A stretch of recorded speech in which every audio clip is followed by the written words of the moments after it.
Hola, soy Emerson Ramírez Ángel, estudiante de la Unidad Educativa Valdivia del tercer año de bachillerato, especialización informática. El tema a tratar es la arquitectura del computador, específicamente el case que se explicará más adelante.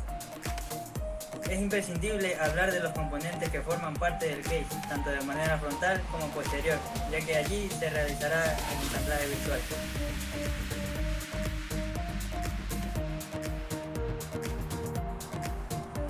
Bueno, en sí lo que solemos denominar CPU en varias ocasiones, el case es la cubierta, la caja donde se encuentra la placa, el microprocesador, las memorias y los componentes internos.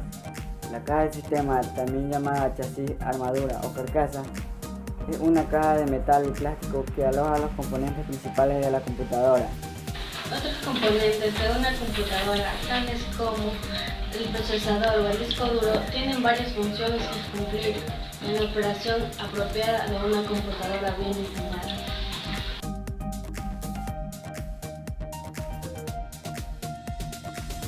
CPU, también conocido por otros nombres, como torre, gabinete, bastidor, caja metálica o carcasa.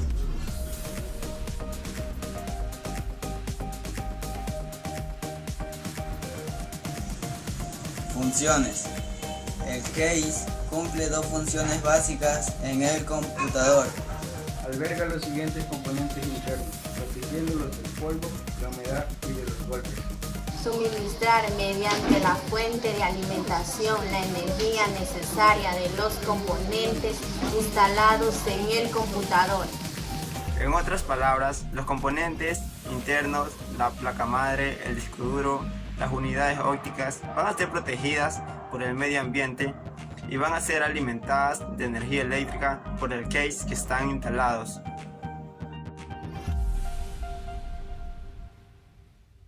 El botón de encendido es un botón que le permite controlar la corriente de electricidad a la computadora. El botón de reset sirve para hacer lo que se conoce como un reencendido en caliente. Al pulsarlo, la computadora se apaga y vuelve a encenderse sola. Lector de memoria es un dispositivo de almacenamiento de datos para acceder a los datos en una tarjeta de memoria. Puerto de audio, el azul, es la entrada de audio y captura de fuentes externas. El verde es la salida de audio hacia las bocinas. El rojo está diseñado para capturar el sonido proveniente del micrófono. Puerto USB es un componente que tiene la finalidad de conectar distintos dispositivos entre sí. Lector DVD, llamada también unidad de disco óptico, es una unidad de disco que usa láser u ondas electromagnéticas.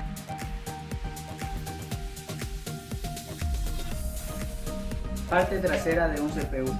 En la parte trasera del CPU podemos encontrar la fuente de alimentación o fuente de poder, la cual lleva el ventilador, la entrada de corriente, el switch de voltaje que varía entre 110 voltios y 220 voltios.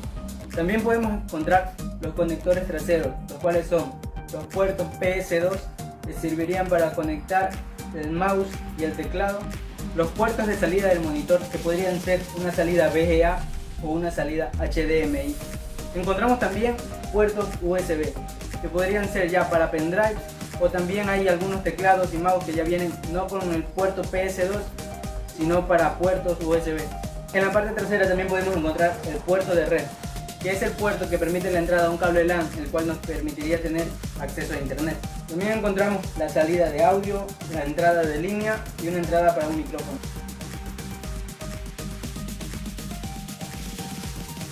En estos momentos vamos a hacer el ensamblaje virtual. Es importante que conozcamos cuál es la importancia o la función de la fuente de alimentación. La fuente de alimentación es la que proporciona la tensión necesaria para alimentar los equipos electrónicos que conforman el PC. Es decir, que si nuestra fuente de poder está dañada, no van a poder funcionar nuestros elementos electrónicos que conforman el CPU. Entonces, antes de hacer la instalación de forma virtual, voy a hacer clic aquí en donde dice Learn More, que significa leer más. Como nos damos cuenta, la fuente de poder está dando un giro de 360 grados. Al hacer clic aquí nos damos cuenta que están los cables que están conectados con los diferentes circuitos y las rejillas que son para que entre una ventilación. Al hacer clic en esta parte nos damos cuenta que a un costado se encuentran el modelo, las características y las recomendaciones para el buen uso de esta fuente de alimentación. Al hacer clic aquí nos encontramos con el conector, el que va a permitir conectar el cable de la fuente de poder a la energía eléctrica y así poder que nuestra computadora funcione de manera correcta. En el otro lado tenemos las rejillas y dentro de ellas está el ventilador, el que va a permitir que no se sobrecaliente nuestra fuente de poder. Al hacer clic aquí nos encontramos con los diferentes parámetros y condiciones que maneja esta fuente de poder y obviamente una rejilla donde entrará la ventilación. En la siguiente parte encontramos que es llano y plano, donde van a ir los diferentes tornillos que permiten el ensamblaje de esta fuente de poder. Y para culminar en esta parte nos encontramos que también tienen unas rejillas. Y en estos pequeños orificios es donde se va a encajar el case y poder atornillar de forma correcta. Una vez que observamos de forma externa esta fuente de poder a los 360 grados, podemos realizar el ensamblaje de forma virtual de esta fuente de alimentación. Ahora vamos a conectar la fuente de alimentación. Al hacer clic aquí nos damos cuenta que automáticamente nos pone una fuente de poder. Esta debe de estar conectada de forma correcta. Al hacer clic aquí nos debería bajar, pero si fuera de forma correcta, no lo es. Con estos botones podemos girar y buscar de manera correcta cuál es la forma para que encaje. Lo más recomendable es que el conector de la fuente de poder debe de estar hacia abajo. Y bueno, esta es la forma correcta en la que debemos ubicar nuestra fuente de poder. Obviamente tenemos que asegurarnos que cada uno de los orificios encajen con los orificios de la fuente de poder. Para ello tenemos los tornillos de fuente. Al hacer clic aquí nos damos cuenta que los orificios se colocan de forma naranja. Esto es para asegurarnos que se acomoden correctamente los tornillos. La segunda vez pasa lo mismo. Ya la tercera es cuando se colocan de forma correcta. De esta forma hemos terminado la instalación de la fuente de poder de forma virtual. Esto ha sido una parte de nuestro proyecto ensamblaje de la fuente de alimentación. Una vez que lo hemos hecho de forma virtual, estamos seguros que de manera física lo haremos de una forma correcta.